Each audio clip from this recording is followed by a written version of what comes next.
الرحيم الحمد لله رب العالمين وبه نستعين على أمور الدنيا والدين اللهم صل وسلم وبارك على سيدنا محمد حبيب الرحمن والسيد الأكوان الحاضر مع من صلى عليه في كل زمان ومكان وعلى آله وصحبه وتابعه بإحسان رب اشرح لي صدري ويسر لي أمري واحلل عقدة من لساني يفقهوا قولي إلهنا أنت مقصودنا ورضاك مطلوبنا أعطنا محبتك ومعرفتك ولا حول ولا قوة إلا بالله العلي العظيم مسلمين مسلمات رحمكم الله السلام عليكم ورحمة الله وبركاته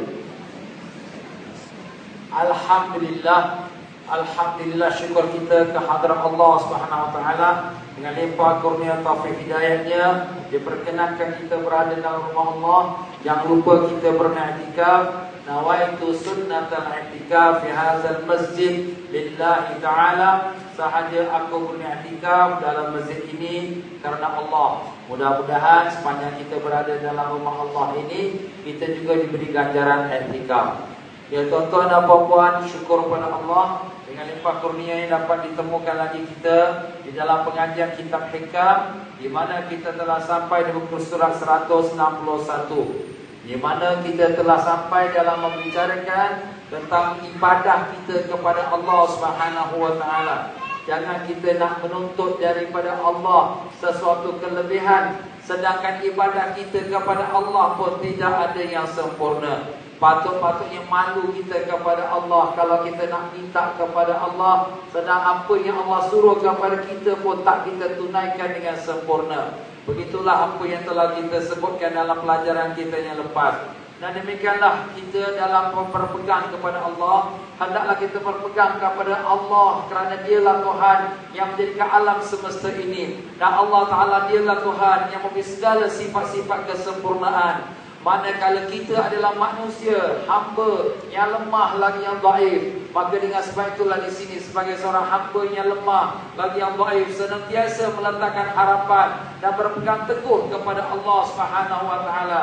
Bukan pula hamba itu merasa megah dengan dirinya atau merasa diri yang baik atau merasa dirinya sempurna. Karena hamba yang sedemikian sebenarnya hamba yang tak mengenal dirinya sebagai seorang hamba yang hina, hamba yang kerdil, hamba yang jahil. Itulah hakikat sebenar kita. Tak ada siapa yang dilahirkan ke dunia semua sudah pandai, tak ada. Semua kita dilahirkan dalam dunia ini jahil. Semua kita dilahirkan dalam dunia ini najis, kotor, keluar daripada kemaluan ibu kita, penuh dengan darah. Semua kita dilahirkan ke dunia ini dalam keadaan fakir, miskin, tidak memegang walau seset duit pun. Itulah hakikat diri kita, hamba yang hina, yang lemah, yang dhaif, yang fakir, yang miskin. Itulah sebenarnya kita. Dan siapakah tempat kita bergantung? Dialah Allah Ta'ala. Kerana dialah Tuhan. Dialah yang memiliki sifat kekayaan, dialah memiliki sifat pujian, dialah memiliki kekuatan, ilmu, pengetahuan, segala-galanya datang daripada Allah Subhanahu wa taala. Begitulah sebagai sifat hamba sentiasa kita berpegang teguh kepada Allah Subhanahu wa taala. Maka menyambung dari kata-kata itu di muka surat 161 atau kepada kalam hikmah 138, berkata Tuan Pengarang kita Syekh Ahmad bin Athaillah Skandari rahimahullah taala wa nafa'ana Allah bikum fid-darani amin. Semoga Allah merahmati Tuan Pengarang kita Sayyid Ahmad bin Athaillah Skandari, dan semoga Allah taala manfaatkan ilmunya kepada kita dunia dan akhirat, amin.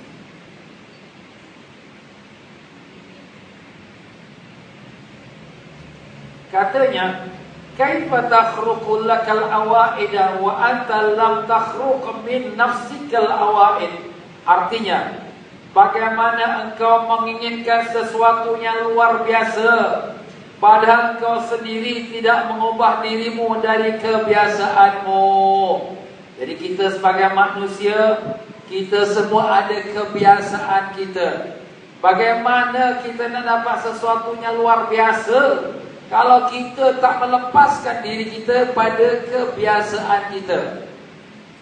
Jadi dalam bahasa Arab, khawarikul adah ataupun khawarikul awaid ialah kekeramatan. Kekeramatan itu apa?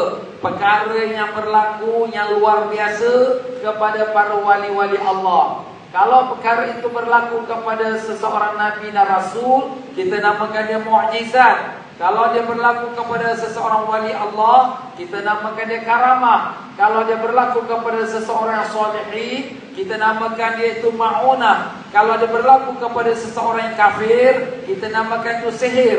Begitulah dia istilah nama-nama perkara yang luar kebiasaan, yang tak mampu dilakukan oleh manusia biasa, dengan istilah pada bersandar kepada siapa yang berlaku mendapatkannya. Maka kalau sekiranya seseorang wali Allah, mereka itu dikurniakan karamah, kita pun bila melihat karamah-karamah kelebihan para wali-wali Allah tu, teringin pula kita ke situ, teringin pula kita dapat kelebihan, teringin pula kita dapat sesuatu luar biasa. Soalannya, apakah kamu telah mengeluarkan diri kamu daripada kebiasaan diri kamu? Kebiasaan diri kita terbagi pada dua, kebiasaan zahir dan kebiasaan batin. Kebiasaan zahir ialah sifat kita yang tercela, daripada sifat maksiat, sifat tamak haluba, sifat suka kemegahan, sifat-sifat yang dimurkai oleh Allah Ta'ala.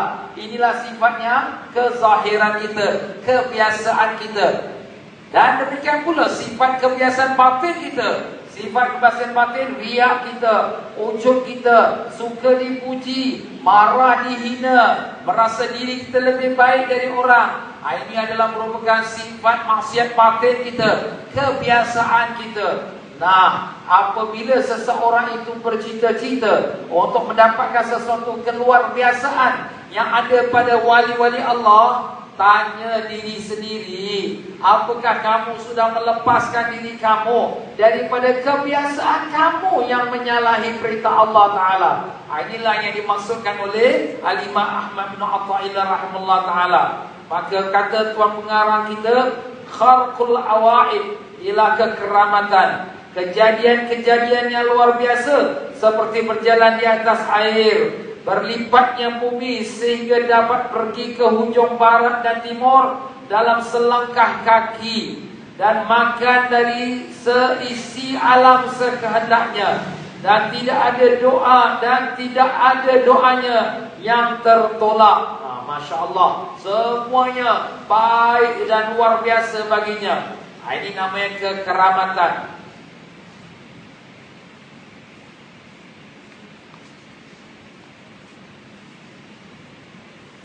Sebelum kita pergi lebih jauh dari situ, kita kena ingat bahawa karamah yang diperolehi oleh para wali-wali Allah, ini bukan satu perkara yang mereka tuntut, yang mereka cari, yang mereka nakkan. Tidak. Wah, dia ini wali-wali best kan? Dia jalan boleh jalan atas air, boleh jalan atas angin, satu kali langkah terus sampai Mekah. Wah, dia doa tak ditolak, sekali minta semua dapat. Kita ingat apa yang dikurniakan Allah kepada wali-wali Allah tu daripada bentuk karamah yang kita namakan. Bukan mereka memintanya dari Allah, bukan mereka itu mencari-carinya. Wah, aku beramal ni, nanti aku jadi wali Allah, aku boleh jalan atas air. Nanti aku jadi wali Allah, aku satu langkah terus sampai Mekah. Bukan. Habis macam mana pula mereka dapat tu? Itu kurniaan Allah Ta'ala, anugerah Allah. Tidak sedikit pun daripada hati mereka para wali itu beramal untuk dapat kelebihan tersebut. Kenapa? Apabila dia beramal, sesiapa pun, kita pun beramal, kalau ada tujuan untuk dapat sesuatu kelebihan itu syirik namanya. Syirik? Kita sembah pada Allah, Ustaz, macam mana syirik? Itu syirik khafi, syirik yang tersembunyi. Syirik itu maknanya apa? Memperduakan Allah Ta'ala. Kerana apabila kita beramal, kita punya tujuan untuk dapat sesuatu kelebihan, sesuatu luar biasa, bukan lagi kerana Allah. Jadi kita punya ibadah kita kerana nak dapat kelebihan, kerana nak dapat satu luar biasa, supaya orang tahu aku wali, supaya orang tahu aku hebat. Ini sudah syirik, kerana dia buat bukan kerana Allah. Nampak tuan-tuan?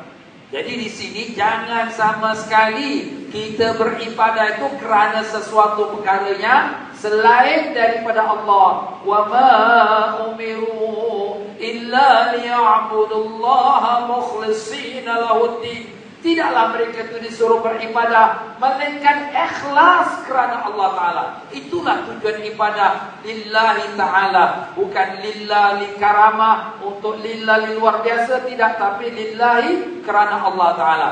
Itulah dia tuan-tuan.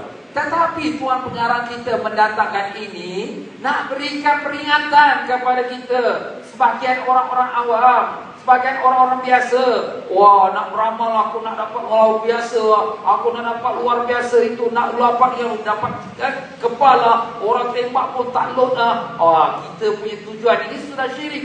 Tapi Tuan Pengarang kita nak beritahu pada kita, kamu mengharapkan sesuatu luar biasa, sedang kamu sendiri tidak mengeluarkan diri kamu daripada kebiasaan kamu. Macam mana Allah nak anugerah kamu? Dengan sifat riak kamu, menggah kamu, kamu rasa sombong, kamu rasa kamu pandai, kamu rasa kamulah cantik, kamulah kaya, kamulah hebat. Ini semua sifat-sifat kebiasaan yang menjadi sampah, sarap dalam hati kamu, yang patut dibersihkan. Barulah Allah kurniakan kamu kelebihan. Itu pun bukan kerana kamu minta, tapi merupakan sebagai anugerah Allah kepada kekasih-kekasihnya. Bagaimanakah kau akan dapat mencapai yang demikian itu? Sesuatu yang menyalahi adat kebiasaan umum, padahal kau sendiri belum dapat mengengkan hawa nafsu dan kehendakmu. Padahal kau belum dapat melepaskan kehendakmu untuk menurut dan menyerah pada kehendak Allah. Dan kehendak Allah itu ialah yang teratur dalam ajaran tuntutan syariat, baik yang tersebut dalam Quran atau hadis Rasulullah sallallahu alaihi wasallam. Sebab tu Syekh Said Abu Yazid Al-Bustami rahimahullah taala, seorang wali Allah dalam silsilah tarekat Al-Naqsyabandiyah, beliau mengatakan, kalau kamu melihat orang berjalan atas angin, berjalan di atas air, jangan kamu mengatakan dia wali Allah sebelum kamu lihat kepada amalannya bersesuaian dengan Al-Quran dan hadis.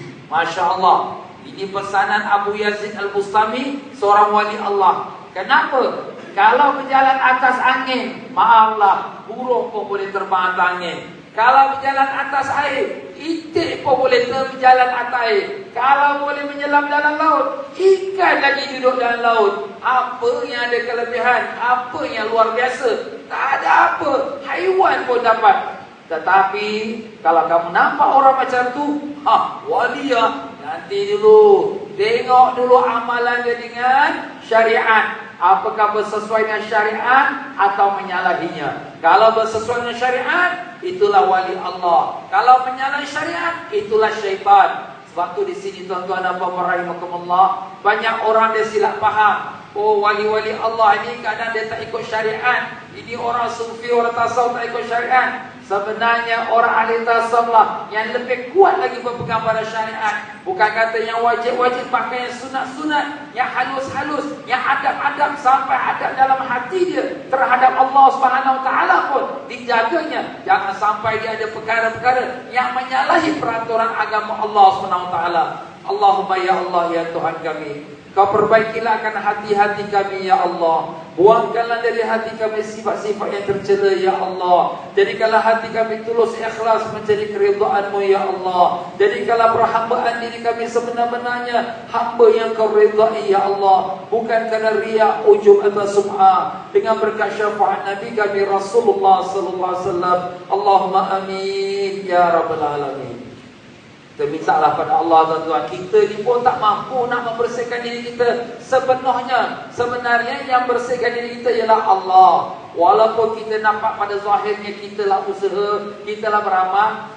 Soalannya, siapa yang berikan taufik dan hidayah itu? Allah. Siapa yang berikan ilmu itu? Allah. Siapa yang berikan kamu kekuatan, semangat untuk bersihkan hati? Allah. Arti Allah lah yang membersihkan diri kamu itu. Sebab itulah di sini Allah Ta'ala berfirman, wala tuzakku anfusakum huwa a'lamu biman ittaqa. Jangan kamu rasa diri kamu sudah bersih. Allah lebih mengetahui siapakah di antara kamu yang bertakwa. Dia yang tahu. Kita sangka kita sudah baik, padahal diri kita masih lagi penuh dengan sifat-sifat yang tercela dalam hati. Waliyadzubillah min zalik.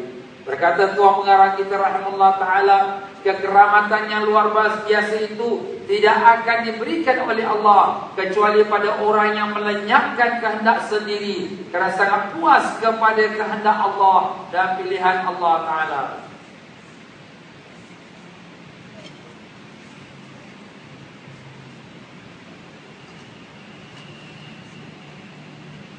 Karamah, kelebihan ni Allah Subhanahu Wa Taala beri kepada berbagai-bagai orang dengan keadaan berbagai-bagai. Orang yang dia jalan menuju kepada Allah Taala, kadang-kadang baru beramal sedikit, rajin ibadat sedikit, Allah Taala berikan dia kelebihan, dapat mimpi macam-macam yang hebat-hebat. Dapat pula dia itu nampak benda-benda gaib pula, dapat pula dia rasa luar biasa pula. Kadang-kadang orang-orang yang seperti ini, kalau tak itu dipimpin oleh Allah Ta'ala, dia tertipu dengan diri dia. Macam mana? Wah, aku dah wali ya. Wah, aku yang amalan dah tinggi ya. Wah, hati aku dah bersih ya. Ini kadang-kadang tertipu dia dengan sedikit kelebihan yang Allah Ta'ala berikan kepadanya.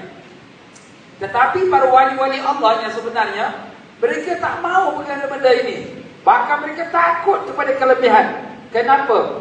Sebab mereka tak mau nanti sampai diri dia terasa riak, ujub, aku hebat, aku wali. Tak, akulah hamba yang fakir, akulah hamba yang hina.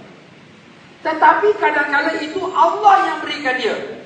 Seperti sekarang kalau kita pada hari anugerah, pada hari kerajaan, dibawanya orang-orang yang ternama, orang-orang yang telah berjasa pada negara, diberikan dia darjat, diberikan dia minta. Bukan dia minta, tapi kerajaan yang bagi, raja yang bagi, presiden yang bagi. Kenapa? Kerana jasa dia kepada negara. Inilah dia ibaratnya. Allah Ta'ala beri kepada orang yang Allah Ta'ala kasih sayang kerana dia sudah tundukkan nafsu dia kepada Allah, dan tak ada lagi dia kepada hamba pada nafsu dia, hamba pada dunia tak ada lagi. Tetapi ada orang yang belum sampai lagi darjat tersebut, dia terasa kelebihan-kelebihan ini adalah merupakan satu malapetaka kepadanya. Sebab tu kita awas tuan-tuan dan puan-puan, apabila kita mendapatkan apa-apa perkara pun yang luar biasa, kita mimpi yang luar biasa, kita nampak benda-benda gaib, atau sesuatu yang kita rasa ini tak berlaku pada orang lain, jangan sama sekali kita rasa, aku dah bersih hati aku dah wali ya. Betul lah Ustaz cakap, kita kalau zikir banyak, kita darjat naik. Nampak? Kalau itu perasaan kita tertipu dengan amal kita. Ustaz, tapi kalau kita macam tu, apa kita nak buat? Kita kata la haula wala quwata illa billah. Tak ada daya dan upaya, melainkan semuanya adalah dengan hak Allah. Allah yang punya, bukan aku punya. Ini kelebihan pun Allah yang punya. Aku hamba yang banyak dosa, aku hamba yang jahil, aku hamba yang kotor. Itulah aku. Kita ingatkan itu, barulah kita terselamat daripada tipu daya kita. Kalau tidak, tertipulah kita. Wa'iyadzubillah min zalik. Berkata lagi tuan-tuan pengarang kita Al-Imam Ibn Athaillah rahimahullah ta'ala, ma sya'nu wujudut talab, innama sya'nu an turzaqul husnul adab. Bukannya tujuan utama itu hanya sekadar minta, iaitu berdoa, tetapi tujuan yang utama ialah jika engkau mengetahui adab terhadap Tuhanmu. Ini tuan-tuan dan puan-puan, yang lebih utama yang kita nak ni ialah apa yang kita minta, bagaimana kita nak beradab dengan Allah SWT. Maksud beradab tu apa? Bagaimana diri kita berhadapan dengan Allah SWT. Akhlak kita, batin kita, zahir kita, sentiasa kita awas, kita jaga. Seperti mana sabda Nabi sallallahu alaihi wasallam, "Anta'budallaha ka'annaka tarah, fa in lam takun tarah fa innahu yarak." Kau menyembah Allah seperti kau lihat Allah. Kalau kau tak lihat Allah, pastikan bahawa Allah melihat kau. Jadi makna kita dalam hati kita, sentiasa dalam hati kita, Allah melihat aku, Allah perhatikan aku, Allah mendengar kata-kataku. Jadi kita jaga, awas perbuatan kita. Jangan kita kurang adab dengan Allah. Kenapa Allah bagi orang tu, kenapa tak bagi pada aku? Kenapa aku yang banyak ibadat pula tak dapat kelebihan? Orang itu tak ibadat pun dapat kelebihan. Dia punya niaga pun bagus. Kenapa aku punya ibadat bagus tapi kenapa aku tak dapat kelebihan macam tu? Ini semua kita jaga adab kita. Kita apa pun yang berlaku dalam dunia kita ini, kita serahkan semua itu kepada Allah. Allah lebih mengetahui dengan segala-galanya. Jangan kita ada su'ul adab dengan Allah SWT. Apabila kita jaga adab kita dengan Allah, jaga ibadah kita pada Allah, tak perlu nak banyak doa pun Allah akan beri kepada kita. Kerana Allah Ta'ala telah janji, Wallahu yatawallas salihin. Allah memelihara hamba-hamba yang salih. Allah dah janji dah. Tak perlu kita nak bersusah-susah dengan banyak berdoa. Tak salah berdoa, tapi janganlah kita lupa pada adab kita dengan Allah SWT. Iaitu menerima apa yang diberi oleh Tuhan tanpa merasa kurang atau kecil, sebagai kebiasaan tuan majikan, mencukupi keperluan hambanya. Demikian pula kewajipan seorang hamba menyerah saja kepada kebijaksanaan aturan Tuhannya. Kita ni tuan-tuan, kita hamba, dialah Allah Tuhan. Allah dah janji dah, semua hamba-hambanya itu telah pun ditetapkan rezeki dia, umurnya, apa yang berlaku pada dirinya. Jangan kita bimbang. Kita ada penjaga. Siapa penjaga kita? Allah SWT. Yang perlu kita jaga apa dia?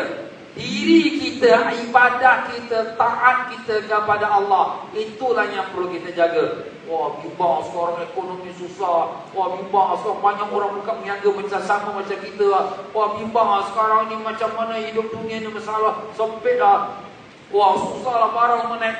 Apa yang kamu bimbang? Semua itu di bawah perhatian Allah. Semua itu tidak akan berlaku kalau tidak dengan izin Allah SWT. Apabila seorang anak keluar pada perut ibu dia saja, sudah siapkan tulisan rezeki dia, makan minum dia, mati dia, ajal, semua sudah siap dah ada lah. Apa yang kamu bimbang? Yelah, sikit banyak tu lainlah, tapi semuanya sudah Allah Ta'ala persiapkan. Yang perlu kita siapkan ibadah kita, taat kita kepada Allah. Itulah dia tuan-tuan dan puan-puan. Kalau kita hamba, kita buat kerja semua baik, sudah tentu majikan kita, bagus hamba aku ni, aku naikkan dia gaji, bagus hamba aku ni, aku bagi dia bonus. Tapi kalau hamba dia selalu ponting-ponting, datang kerja pun lambat, MC banyak sangat, apa pun nak bagi gaji, gaji pun kena potong. Apa nak bagi bonus? Tak guna bagi bonus. Ini pemalas yang bekerja. Itulah ibarat tuan-tuan. Ada sebab itulah di sini kita jangan banyak menuntut Allah, tapi kita tanya, apakah yang telah kita lakukan terhadap Allah Tuhan kita yang menjadikan kita. Itulah adab kita dengan Allah Subhanahu wa taala. Dan dalam kata hikmah yang seterusnya, ma talaba laka syai'un mislu ittirar wala asra bil mawahibi ilaika mithlu dhullati wal iftiqar. Tiada sesuatu yang dapat menyegerakan tercapainya permintaan hajatmu seperti keadaan terpaksa, dan tiada sesuatu yang dapat menyegerakan tibanya pemberian-pemberian kurnia Allah seperti merasa rendah diri dan sangat fakir miskin. Apa makna kata hikmah ini? Kalau kita baca sekali mungkin kita tak faham. Kita baca sekali dengan kita fahamkan dia. Tiada sesuatu yang dapat menyegerakan tercapainya permintaan hajatmu seperti mana yang dapat mencapaikan kepada orang yang dalam terpaksa. Apa makna orang yang terpaksa? Orang dalam kesusahan, orang dalam kesempitan, orang dalam keadaan darurat, orang yang tak ada choice, tak ada pilihan. Orang yang seperti inilah Allah Ta'ala akan berikan segera kepada apa yang dia pohonkan.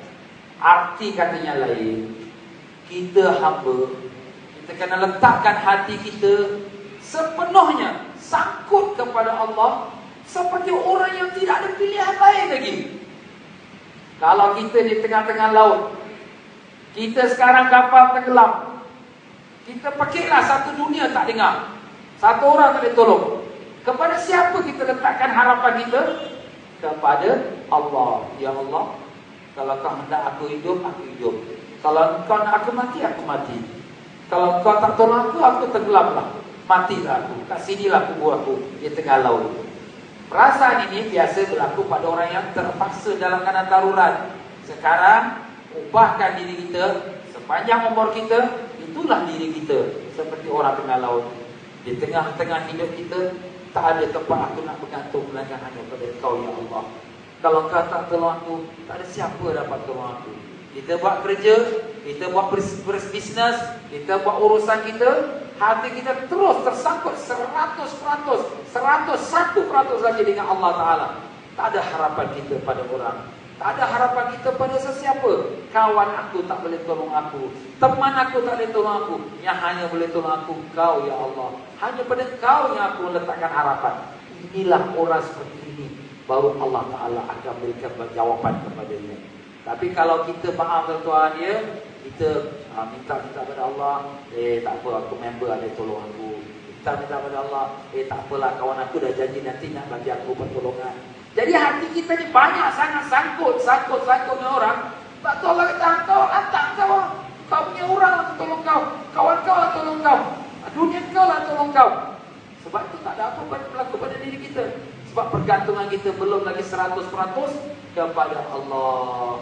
Itulah sebab Tuhan pengarang kita mengatakan di sini bahawa tiada sesuatu yang dapat menyegerakan tercapainya permintaan hajatmu seperti mana yang tercapainya kepada orang yang dalam keadaan terpaksa. Dan tiada sesuatu yang dapat menyegerakan tibanya pemberian-pemberian kurnia Allah seperti merasa rendah diri dan sangat fakir miskin. Artinya, tiada sesuatu yang dapat menyegerakan tibanya pemberian-pemberian kurnia Allah seperti mana berlakunya cepatnya tibanya pemberian Allah kepada orang yang sentiasa merasakan rendah diri dan sangat fakir miskin. Tadi kita kata, kita minta kepada Allah, tidak akan cepat dapat permintaan Allah itu, melainkan orang yang dalam keadaan yang sangat tersepit, yang hidupnya selalu menghadap pada Allah. Bukan kata di tengah laut, tapi setiap hari hati dia itu hanya kepada Allah. Dan demikian pula kurnian Allah. Allah kurnia pada siapa?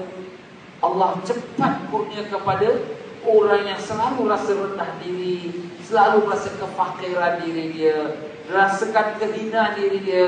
Itulah akan Allah kurniakan kepada dia.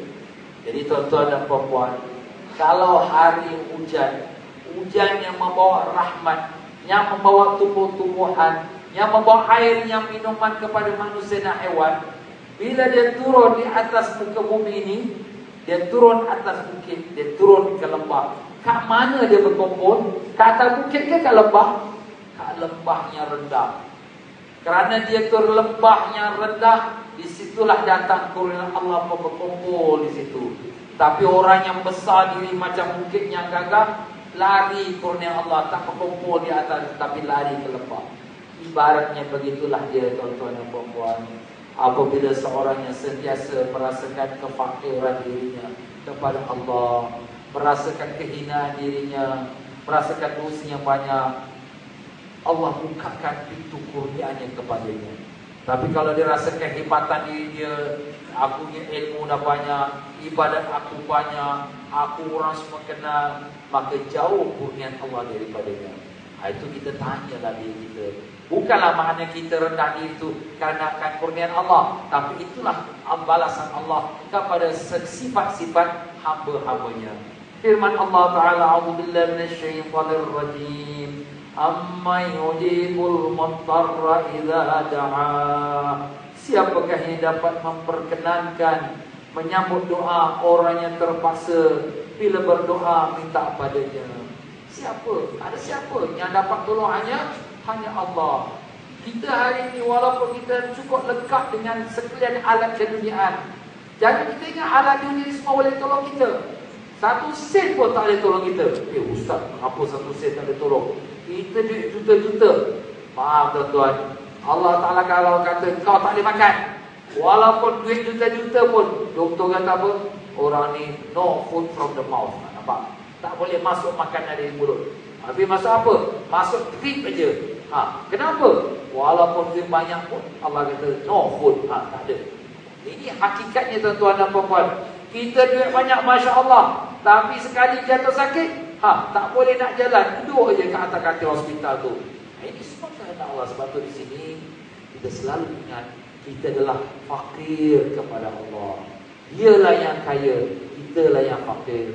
Dialah yang gagah, kita lah yang lemah. Barulah Allah Ta'ala bukakan kepada kita pintu-pintu anugerahnya. Orang yang mutar, yang terpaksa itu ialah yang merasa sudah tidak ada daya dan tidak ada kekuatan lain yang dapat menolongnya, baik dari luar atau dari dirinya sendiri, kecuali satu, yaitu Allah semata-mata.